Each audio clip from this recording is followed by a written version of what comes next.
Magandang hapon po. Ito ang News TV Live. Sinampahan na ng reklamo ng taxi driver ng motoristang nagmamaneho ng SUV na nanutok ng baril sa kanya sa EDSA. Ito po yung lumabas sa video na naging viral sa internet kamakailan. Para sa detalye, may report si Steve Dailisan. Steve?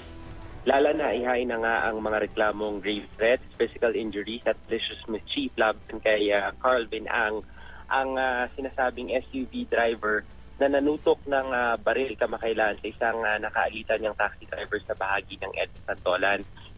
Kung mangyari yung paghahain ng kaso sa tanggapan ni Assistant City Prosecutor ay nagkaroon muna ng positibong identification itong mismong taxi driver doon sa litrato ni Carl Binang. Iprinisinta sa kanya yung hanay ng iba't ibang litrato sa Quezon City Police District Station 7 at mula roon ay kinilala niya nga itong si Carl Binang. Hindi raw malilimutan itong taxi driver ang pagmumuka nitong si Carl Binang dahil nga nangyari yung panunutok ng baril.